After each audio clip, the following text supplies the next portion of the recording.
বাংলাদেশ থেকে ভারতের সীমান্ত এলাকায় অবৈধভাবে প্রবেশ করার পথে রবিবার রাত আনুমানিক 10টা নাগাদ কৈলাসহর মহকুমা টিনাগাঁও পঞ্চায়েতের কালেরকান্দি এলাকার ভারতের নোম্যান্সল্যান্ডের কয়েক গজ আগে বাংলাদেশের সীমান্তরক্ষী বাহিনী বিজিবির গুলিতে নিহত হয় বাংলাদেশের নাগরিক তথা মৌলভীবাজার জেলার জুড়ি থানার অন্তর্গত কাপ্তাকাইল গ্রামের বাসিন্দা স্বর্ণা রানী দাস। সোমবার সকালে ভারতের সীমান্তরক্ষী বাহিনী নোম্যান্সল্যান্ডে একটি মৃতদেহ দেখতে পেয়ে খবর দেয় কৈলাসহরের স্থানীয় পুলিশ প্রশাসনকে। খবর পেয়ে ঘটনাস্থল থেকে উদ্ধার করা হয় এক নাবালিকা মেয়ের মৃতদেহ উদ্ধার করে উনকোটি জেলা হাসপাতালে নিয়ে যেতে সন্ধে হয়ে যাওয়ায় ময়নাতদন্ত করা সম্ভব হয়নি গতকাল। আজ সকালে পুলিশ প্রশাসনের উপস্থিতিতে উনকোটি জেলা হাসপাতালে মৃতদেহের ময়নাতদন্ত করা হয়।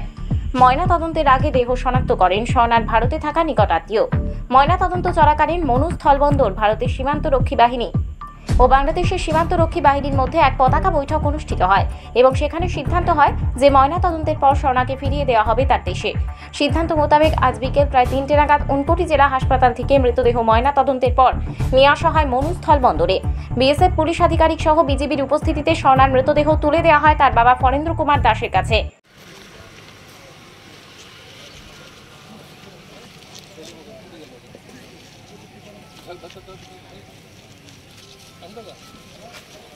মেয়ের মরদেহ শনাক্ত করতে মুখ থেকে রাখা আবরণ সরাতেই কান্নায় ভেঙে পড়েন স্বর্ণার বাবা।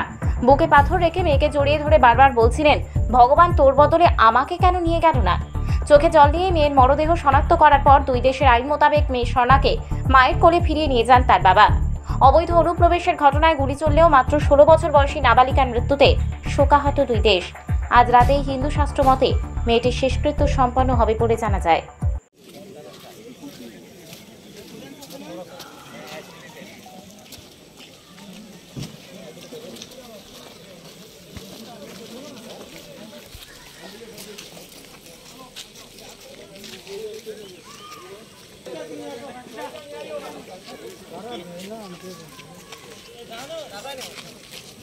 গতকালকে বিএসএফ এর ইনফরমেশনে আমরা একটা মহিলা মেয়ের ডেড বডি উদ্ধার করি লাঠিয়াওড়া ফেন্সিংয়ের পশ্চিম দিক থেকে।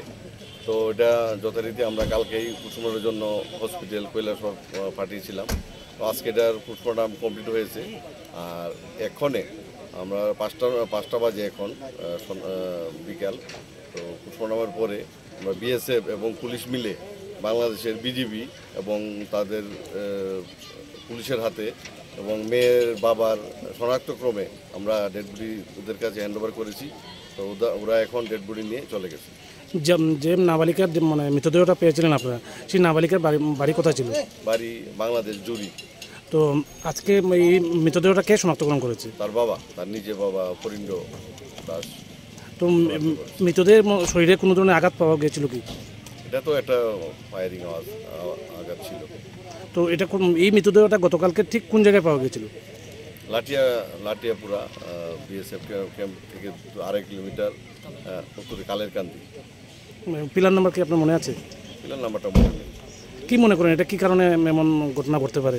হয়তো রাত্রিবেলা তারা অনেক লোক ছিল, ক্রস করতেছিল বর্ডার দিকে বা ইন্ডিয়ার দিকে আসতেছিল, তখন হয়তো টোটালি এটা ইনভেস্টিগেশনের ব্যাপার। ইনভেস্টিগেশনে পুরাটা আসবে। নিজস্ব প্রতিনিধির রিপোর্ট, ত্রিপুরা পাইওনিয়ার।